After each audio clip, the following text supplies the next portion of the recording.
back, everyone, to the Bicycle for the EO Mind podcast. Today I have with me Michael Kramer from Natural Investments. After 10 years as a client, Michael joined Natural Investments as its third financial advisor back in 2000. He was a managing partner of the firm from 2007 to 2023, at which time he became a trust steward and manager. How are you doing today, Michael? I'm doing well. Thanks for having me. So, just to start us off today, I'd like to ask, what's a favorite quote of yours and why? Well, what came up for me today was Henry David Thoreau, and he said something that I think is fairly meaningful for today, which is, it's not what you look at that matters, it's what you see. I've always liked that. Perspective is everything. Perception is everything. And in this world of alternative facts and misinformation, it seems like he was very prescient for his era. Certainly. We need that wisdom today. Absolutely. So let's move to the earliest stages of the process. Before you even knew about Perpetual Purpose Trust or had decided to become one at Natural Investments back on your day zero. So what prompted you to consider selling the business? Our plan had always been to continue in the mold that we had been, which was having our advisors be owners. I became one of the three owners 17 years ago, and our plan was to always bring on more advisors, sell our shares to new advisors. And we had this fantasy that we could have 20 advisors owning 5% each, for example. And the challenge that we faced, so we started down that path in 2017. One of the three owners sold a portion of his third to three other people, so we were starting to make progress. So up until last year, there were 6 of us who were owners. However, our success as a firm changed the valuation of the company and made it so prohibitively expensive to own that advisors were turning us down. They were, younger people with other obligations saying, I can't afford to do this, or I could only do it in a very slow way, in a very small way. And based on that reality, we were never going to be able to accomplish our goal of selling the entire firm in a timely manner to other internal advisors. And I think this is a problem a lot of businesses come up against, which is why they end up having to sell to a bigger company that has resources.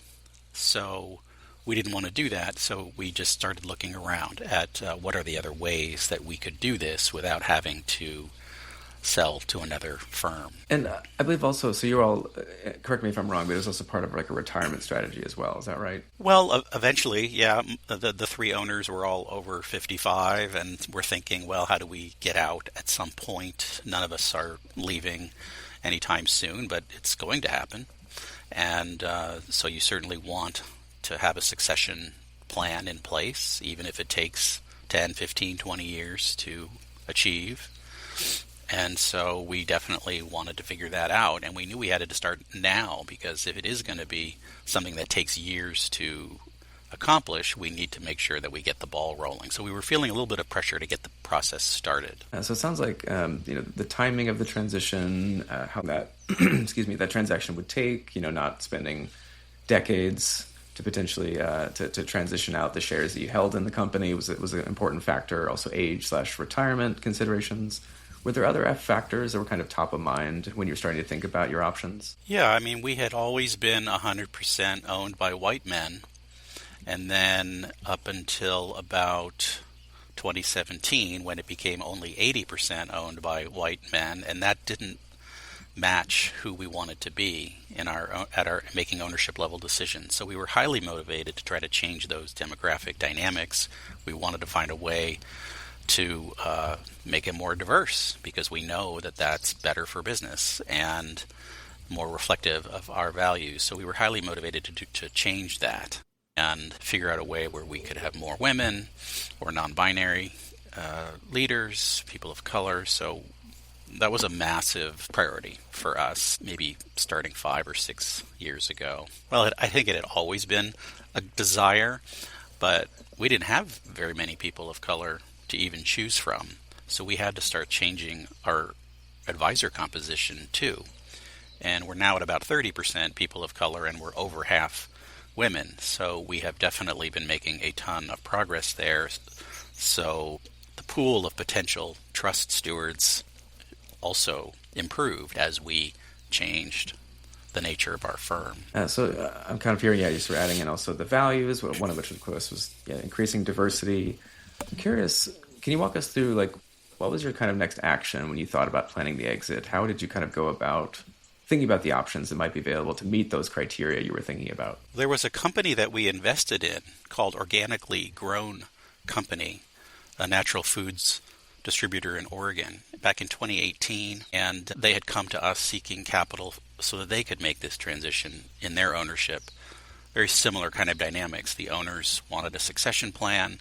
They wanted to figure out how to get all their stakeholders involved, and they needed some outside capital to help make it happen. And so we had some clients get involved in that and help invest in that to make the transition. And they were one of the earliest Perpetual Purpose Trust conversions that we had seen. And so we remembered that when it came to us looking at ourselves, we were like, what about that thing Organically Grown did? That seemed like it really worked, and maybe we should look at that. And so the wonderful thing is that Organically Grown spun off a consulting arm because they were getting a ton of inquiries. And so they had a group of people who had been through the process who were now available for hire, essentially, to help other companies who wanted to look at various alternative ownership structures. So we hired them for a full year to lead us through the gamut of all the different types of alternative ownership structures that are out there, and there are many. And so it wasn't just that we thought, we have to be a trust. We thought, well, let's take a look at everything and see what makes the most sense for our business model. So we spent a full year with them analyzing and looking at case studies to figure out what would be the best fit for us, and it ended up being the Perpetual Purpose Trust. I think primarily because we're all independent contractors who own our own businesses to a larger LLC. It's very different than we don't have any employees. So there are certain types of structures that just won't work for a firm like ours. But obviously we had studied co-ops and we had studied various ESOP models to look at how do they do it, and the trust just seemed to be the best fit for us. So it was very exciting, but we really were taking our time. We did not want to make any rash decisions, so that's why we spent a full year analyzing options. And so thank you for walking me through how, alternative ownership advisors were so crucial and kind of giving you case studies and thinking about those different options that would kind of meet those criteria we were talking about before. Can you take me a step back there to when you were thinking about your options? So you became aware of Organically Grown Company, and you knew that the folks who were involved with Organically Grown had spun off AOA. Was there kind of other due diligence you'd gone through when you're thinking about who was going to help you in this process? Well, there were only at the time, maybe a couple of firms who you could turn to, and we did interview a couple to just see, there wasn't a lot of experience at the time, and we just decided to go with these folks. So even though we like everybody who's committed to this work, we just decided to go with these folks. And we developed a trust in them as they led us through that process for a year, so that when it came to the implementation phase, we decided to hire them again to actually help us with the implementation phase rather than switch to another firm that didn't know us as well. So I think part of the key to this is making sure there is values alignment, not just with the people within your business, but also with the people you're working with, because they can give much better advice if they are aligned and really know where you're coming from. And I can imagine that was quite intuitive for you all. I mean, being in the financial advising industry, you've also figured out how do I also identify with the values of your clients? So you kind of took the same approach with your company. Yeah, it was a nice reversal of roles too, for us to be the client for a change, and to have consultants asking us, okay, well, what do you care about? What are the most important values that you all have that you want to be reflected? And we had to realize that this had always just been living in our heads. We had never really codified it. And so we were being asked to clarify and to prioritize all the values of the firm. So it was a fabulous exercise to do, because it really concretized exactly what we stand for and why, and how important it is for us to have independence and autonomy. And all the more reason why any kind of succession plan couldn't really involve outsiders. We wanted to maintain our culture because it's unique and people like it. And people do feel like their voice matters.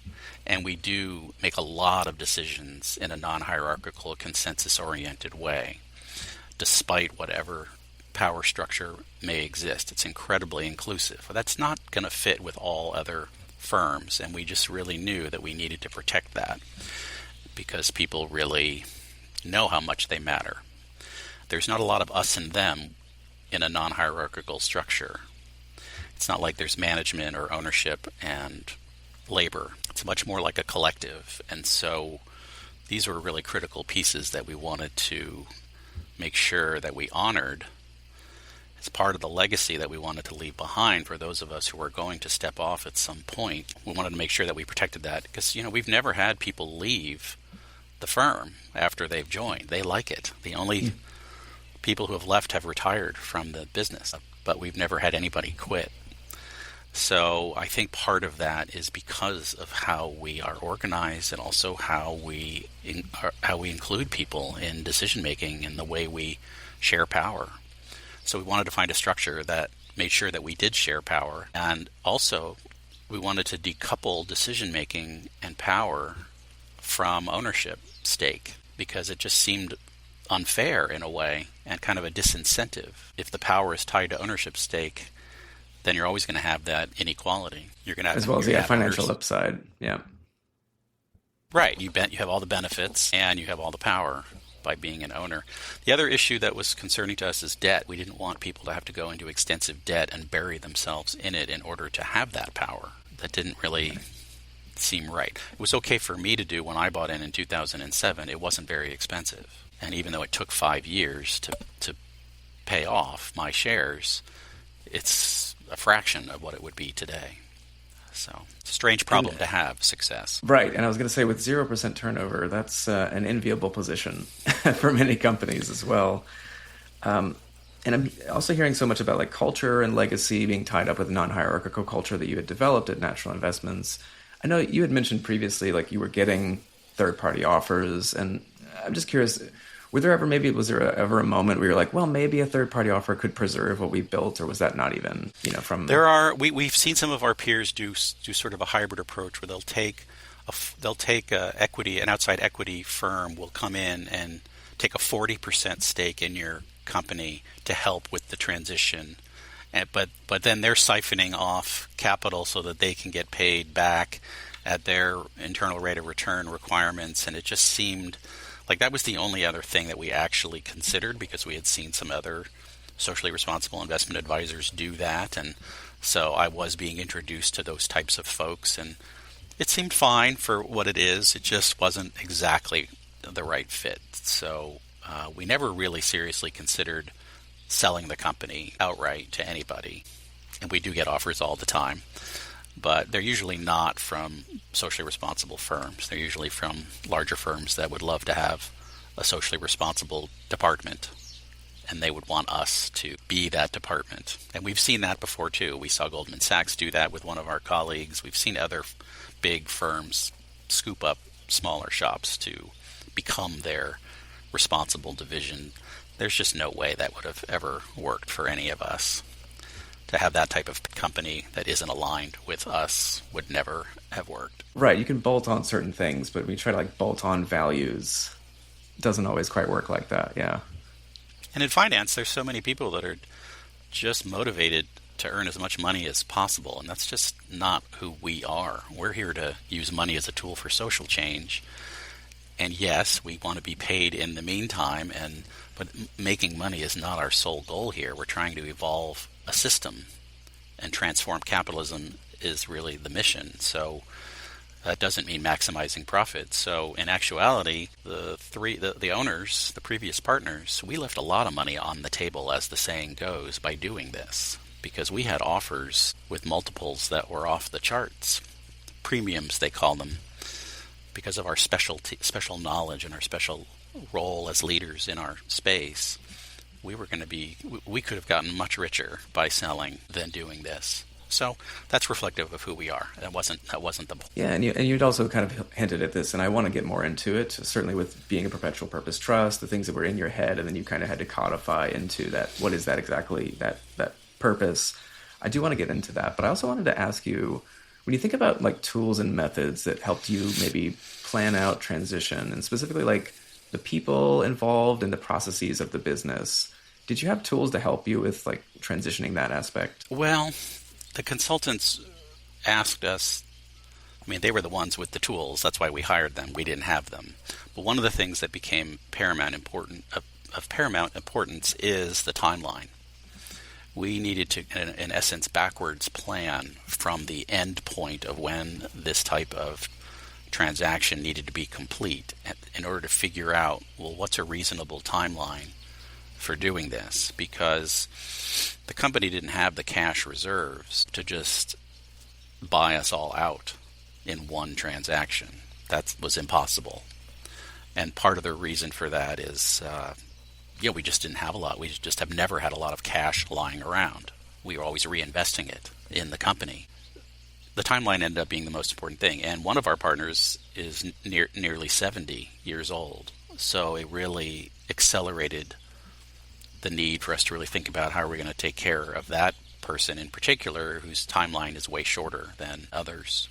So that sort of time management, I wouldn't call it a tool, but we really had to think about that. And we ended up coming up with a plan that was different for the senior partner, an accelerated payout. And actually, for myself, I deferred for 5 years my promissory note. So my promissory note doesn't even kick in for another 4 years, so that we could exit this elder in the firm who's one of the founders of it. So that type of thinking, I think people, maybe that's unusual, I don't know, but that's what we had to do. We had to spend a lot of time doing modeling, just using spreadsheets of trying to model out, 5 years, 10 years, 15 years. How could we model out our cash flow and our debt financing in order to make it work for every individual person? So that was the thing that we really wanted to do, is not just have a cookie cutter for everybody. We were really trying to take care of people and to treat them based on what they could do, what they wanted to do, what made the most sense for them, and not just what makes sense for the firm. At the same time, the firm can only do so much. There's only so much cash it can make available unless it grows. For promissory note payments, earnout is another category of how the previous partners are being paid. That was the hardest thing that we had to go through, is that type of modeling. We made so many revisions to those projections, because the other thing you have to do is you have to anticipate growth, and then you have to figure out, well, what's a reasonable conservative rate of growth that you're put in your models in order to even do these calculations. So that was the hardest. Luckily, the consultants that we had these fancy spreadsheets and processes, and the tools that they had were incredibly valuable. So I don't think we could have done this without them. Right. And I was going to say that. So it sounds like you all, and it makes sense, that you all would have a lot of sort of spreadsheet acumen anyway. You're able to do a lot of your own projections, it sounds like. But I was curious specifically about valuation in that piece.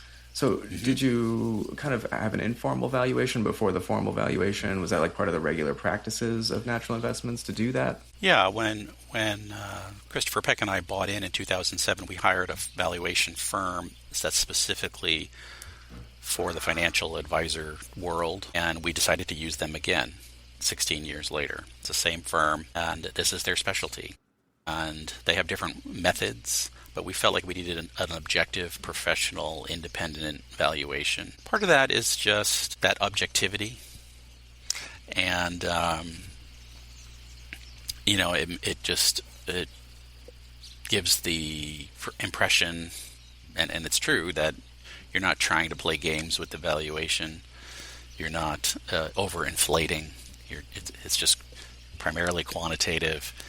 And you look at discounted cash flow models into the next 10 years. Now, in many professions, valuation is also just a multiple of annual gross income.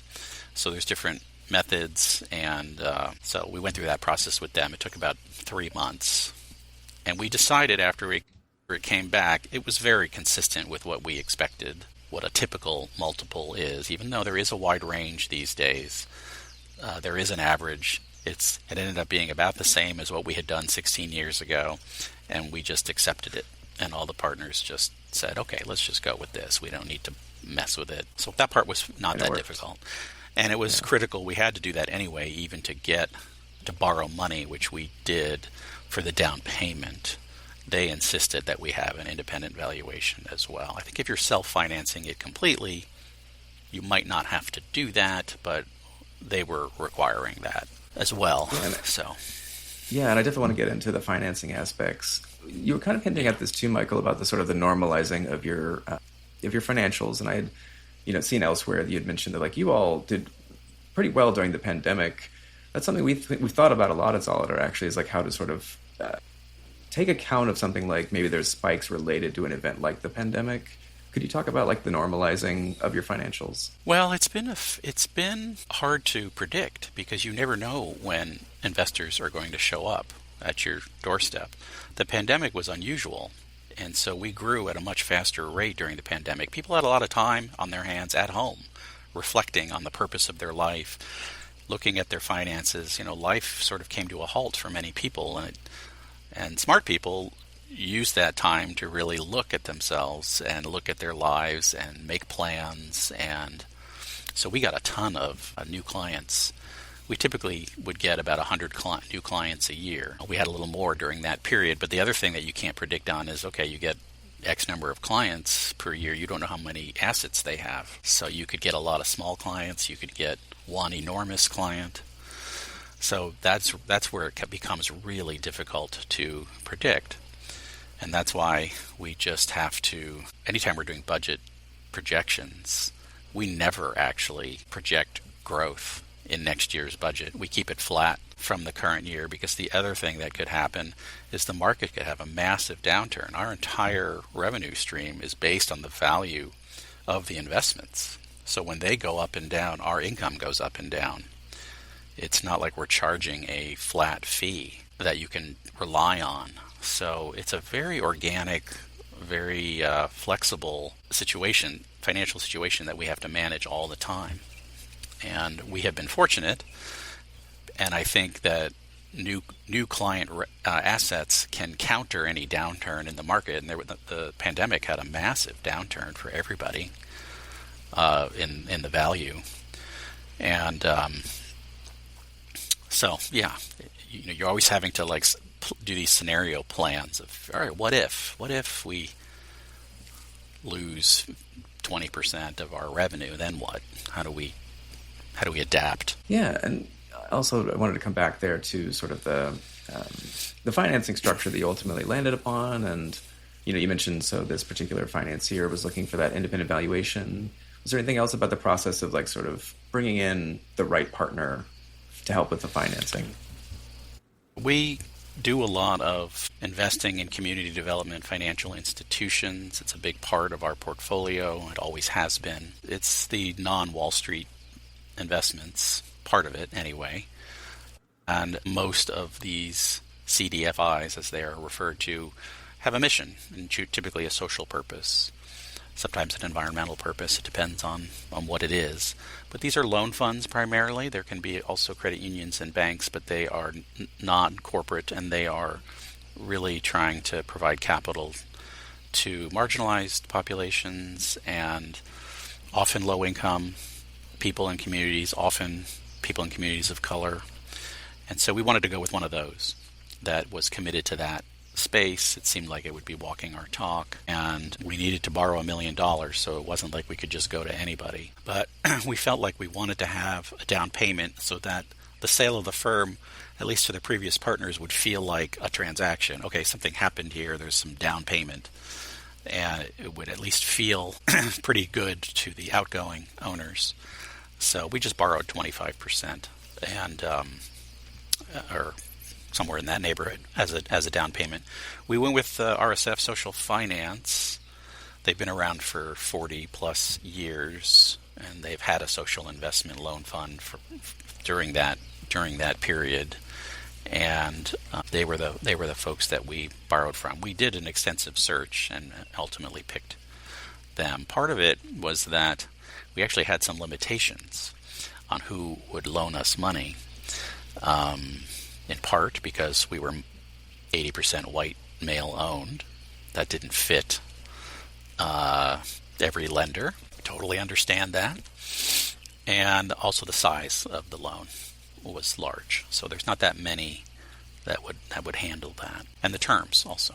So there's a lot to look at when you do that. So that was one of the pots of money, was the down payment, and then the other two parts, promissory notes, and over a period of years. And again, they're slightly different for each outgoing partner, and as I said, a couple of us, our notes don't even start for another few years. And then there's earnout, which is an annual calculation based on profitability.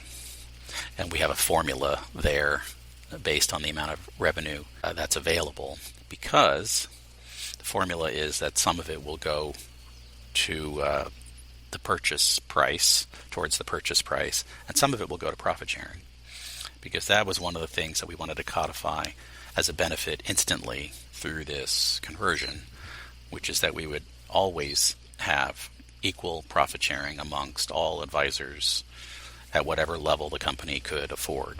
So there's a baseline minimum, and then based on revenue, we can increase that depending on how much is available. So there's a ratio of earn-out to previous partners and profit sharing. And that was really, really important to us, so that at least symbolically, it's not a lot of money at the outset because of all the debt financing that is going on, but symbolically it really matters, because we wanted people to know that, yeah, this is part of the value of changing, is that everybody benefits equally.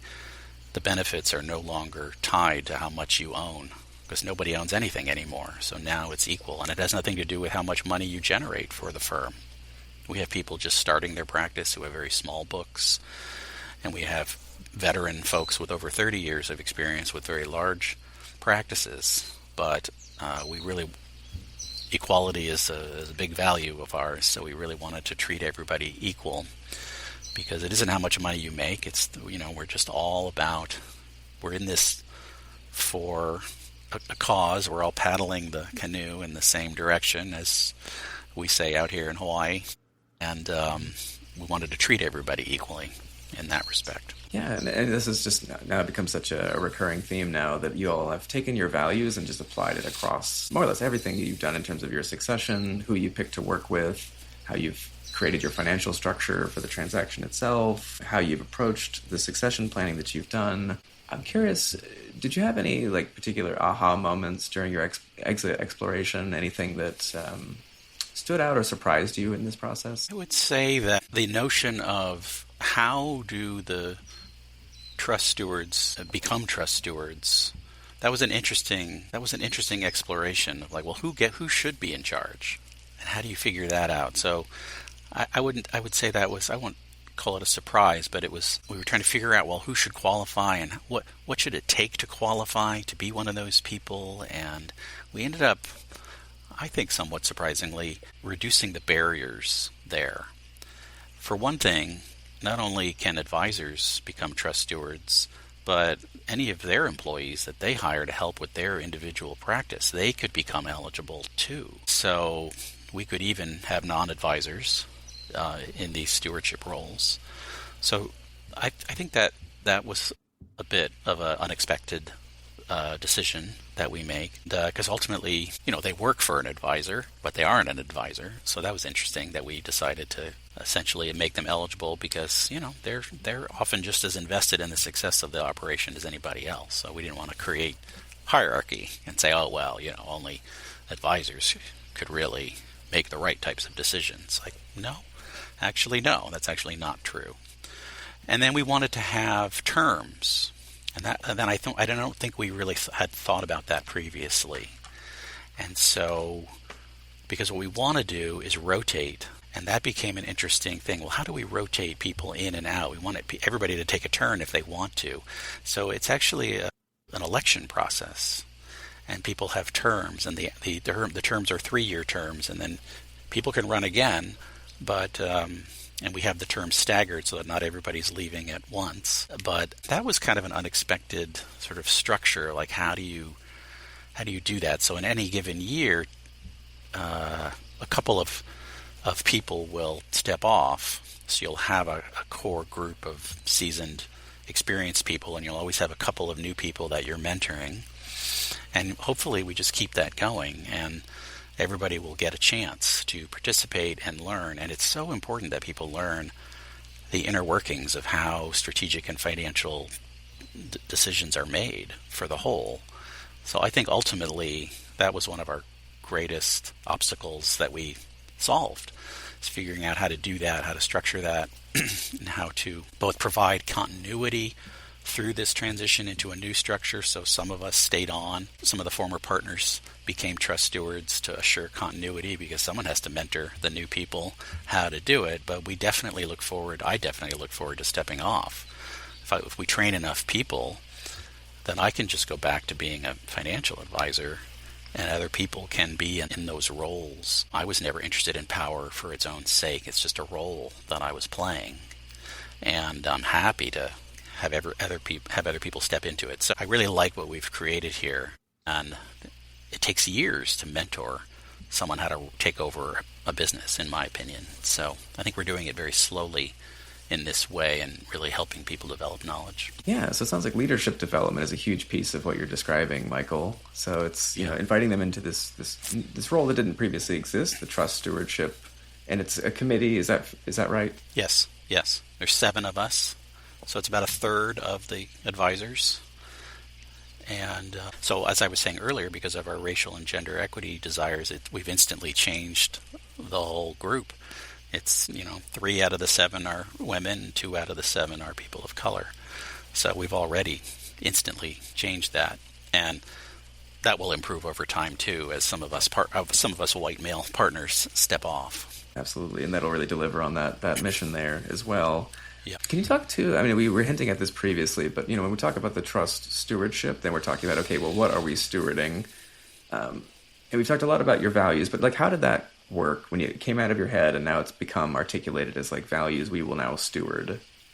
Essentially the company is owned by a purpose, and so you have to define, well, what are the to advance the purpose of the trust. So we had to actually figure out what are those things. And so obviously we need to make sure, because the trust now is the single owner of the LLC instead of 6 individuals. So the purpose owns the company. So we wanted to make sure that we could share all the economic rewards equitably amongst all the advisors, as I mentioned earlier. We wanted to make sure that we could sustain all of our fiduciary duty to our clients and make sure that advisors have their autonomy to operate their practices in the way that they want, but also have a collaborative dynamic. And then we wanted to make sure that we could bring value to an infrastructure and to support all of our advisors in running their businesses. We wanted to promote shared power in company-oriented decision making, and obviously continue to commit to our environmental, social, and governance practices and policies to benefit all of our stakeholders. We're a B Corp and we're a public benefit LLC with requirements and certifications there. So there are certain principles and ways of operating that we do to maintain that status. So those are essentially the purposes that the trust was created to assure.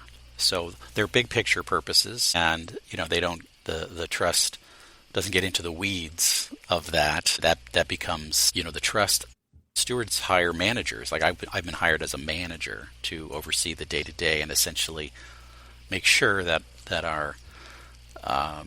those 7 purposes are fulfilled through how we operate on the day-to-day level. And so Christopher Peck and I are the 2 managers.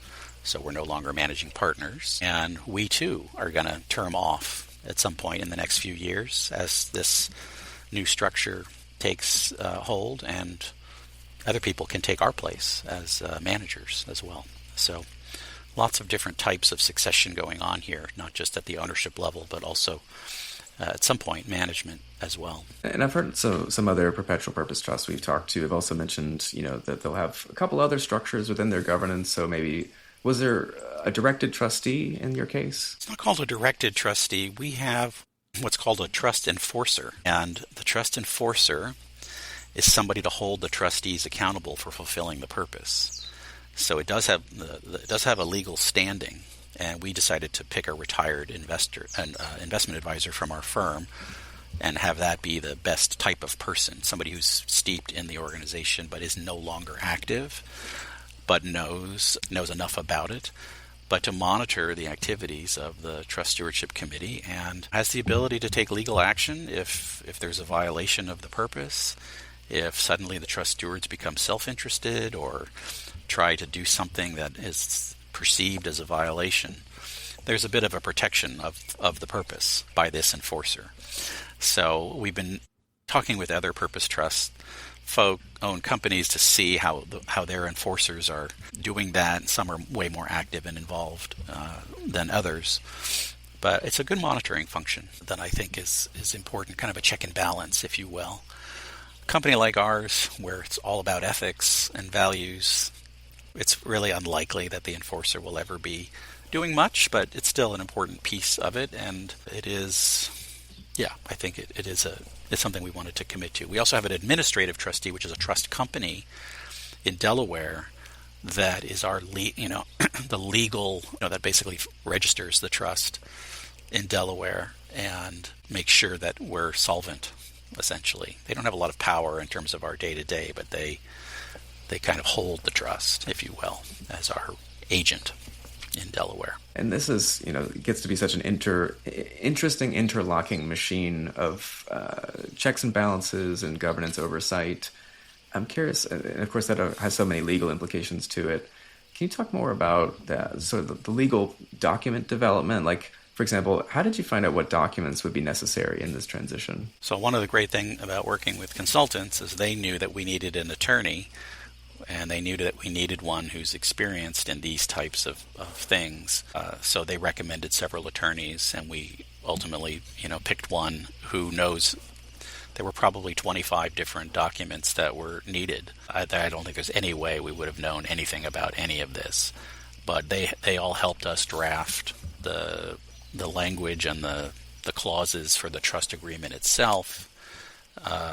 So, trusts have been around a long time, so it's not, there is some boilerplate language that's available, but having attorneys to help you figure out, exactly what the roles are for each of these parties that we were just referring to, and exactly what the composition and qualifications are of the trust stewards and how elections and terms happen. Like we spent about a year going through, all right, what if a trustee resigns, or how does somebody get removed? There's all these typical things that you might find in an operating agreement for a company. You have to think through all of these things, even for the trust itself and how it operates, so the covenants. Very time-consuming. Thank goodness for attorneys who specialize in this, and the consultants are so wonderful. They're just so great. And so you mentioned this, maybe 25 documents, and you mentioned the trust agreement, it sounds like, was kind of where you spent a lot of your brain power, at least in terms of the legal documents. Is that right? Yeah, definitely. It's the one where you have to really come up with you have to draw your own conclusions about how you want things to be. Other transaction documents are kind of boilerplate because, the existing LLC members have to they have to withdraw their membership in the LLC, and it's all very boilerplate when it comes to, selling a business. That's not all that unusual. So coming up with what the trust itself, designing it essentially from scratch, that is the time-consuming part for sure. As you were going through that process of negotiating that trust agreement and you were considering different scenarios, was there maybe one that stands out to you as like, ooh, that would be a really worst case scenario in terms of how this trust thing might develop, and what would we do about it? Yeah, the worst case scenario is like, okay, well, what happens if the company is failing? Then what? What powers do we give the trust stewards to decide what to do with the company? We had this whole idea of perpetuity. That's the whole basis of it. and we wanted to restrict the ability of the trust stewards, whoever they happen to be at the time, of selling the company. But what if the company needs to merge or needs help and it's struggling? So you're trying to imagine, okay, under what conditions would we allow a merger or a dissolution? So you actually have to think through, how would you do that? How would you even go through the process of dissolution? So, and is that something that requires unanimity in the vote or just a majority? So we had to come up with rules for majority, supermajority, and unanimous votes. Which issues regarding the company require certain types of votes? And in some cases, the trust enforcer needs to also be involved, and the administrative trustee. So that's part of that check and balance, that the trust stewards can't just go off and do something radical. So anyway, that's a lot of what's baked into the documents. That's all in writing. So regardless of who's involved, there are guardrails as far as what the company can do and what the triggers are that would be required in order to make material changes to the mission of the company or to the purpose itself, or to liquidate or dissolve or merge or acquire or anything like that. So much to think through. Yeah, and anytime someone brings up the differences between majority, supermajority, consensus decision making, it makes me think of a decision matrix. I'm curious, was that something you developed? I don't know about a matrix, but we definitely had the categories, and we were trying to figure out what should go in each category. And there's probably 6 or 7 things in each category of those 3 types of votes. And I think it covers everything. There's about 20 different things divided up into those 3 categories. We hope it covers everything, So I wouldn't call it a matrix, but it is. There are some lists. Yeah. I can give you some examples if you're really curious. In terms of, maybe we're thinking about also reflecting on, the role of an advisor and how they can be helpful in these transitions. Was there any maybe advice you remember that you received from your advisors, whether it was, the folks at Alternative Ownership or attorney or otherwise, that maybe had the biggest impact on your approach to the transition? Well, one of the pieces of advice that we accepted from them was we should really, at a very early stage, get buy-in from the whole team as to going through this process itself, and not do it sort of in the back room as a bunch of partners making that decision in isolation.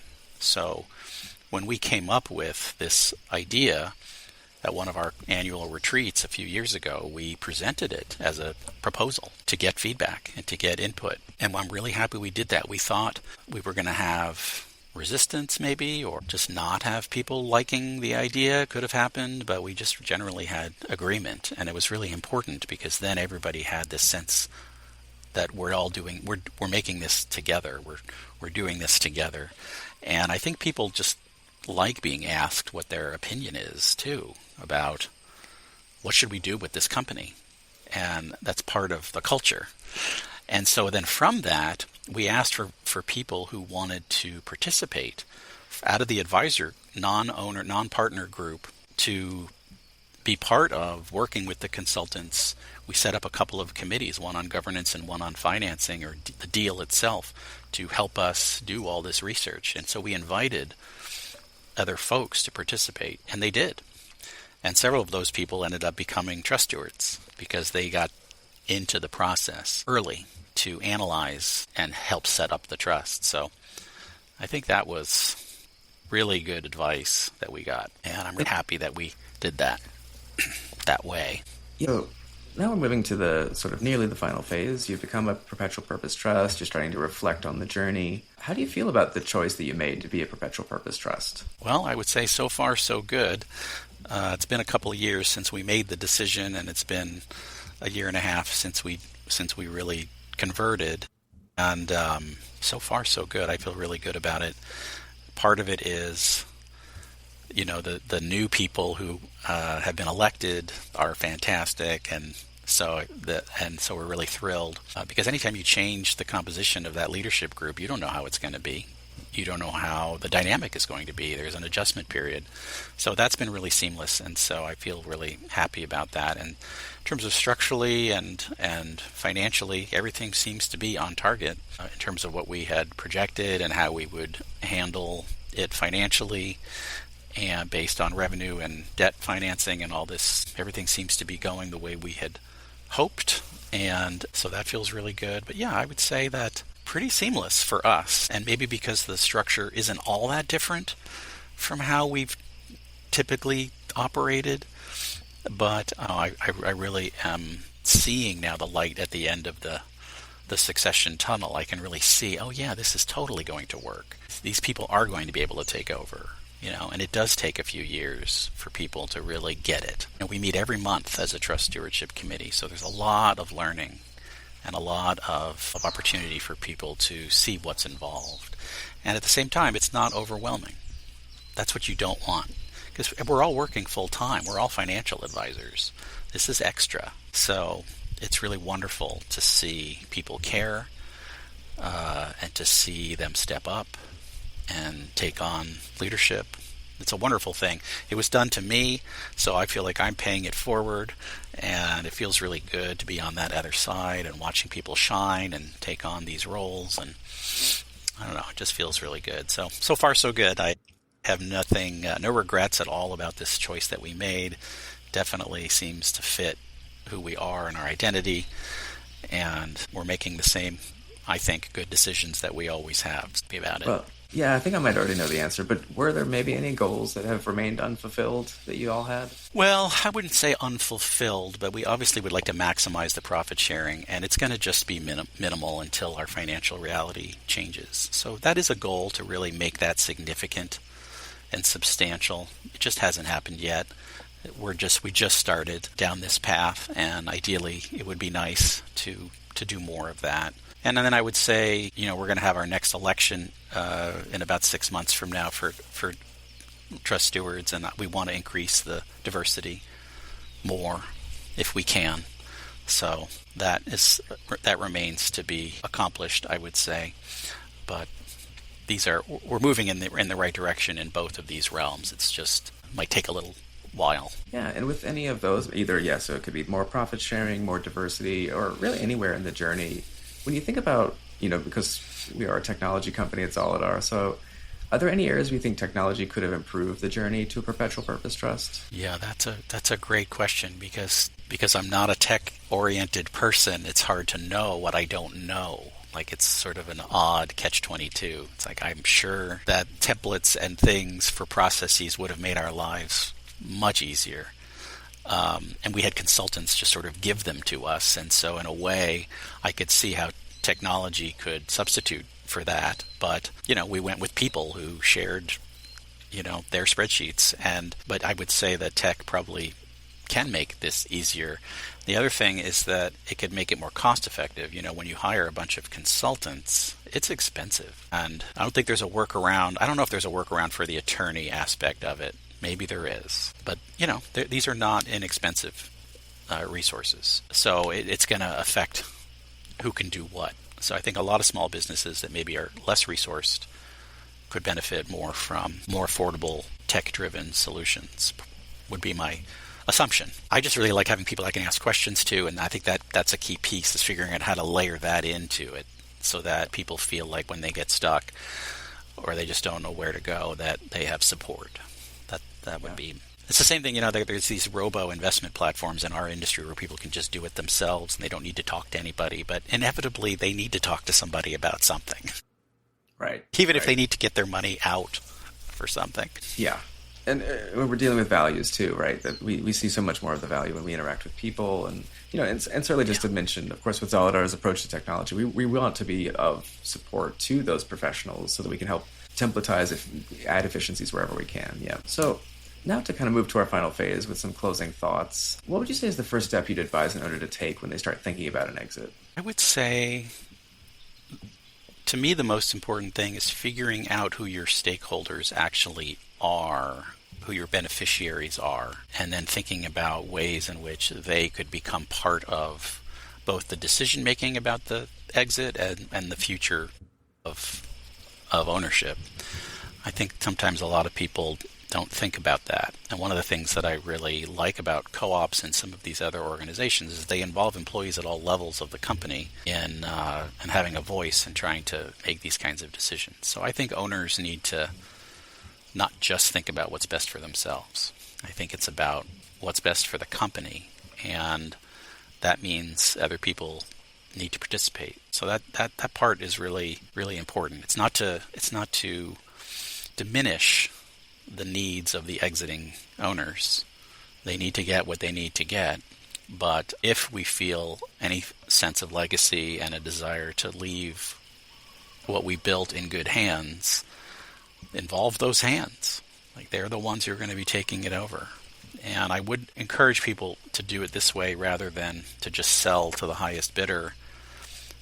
It just might ruin everything. And we have seen that. We have seen companies sell and it gets ruined because the people who are sold to don't have the same values. They don't have the same sense of what it takes, or they are trying to apply a formula from some other reality that may or may not be applicable. So anyway, that's my encouragement. That's why I want to see more of these.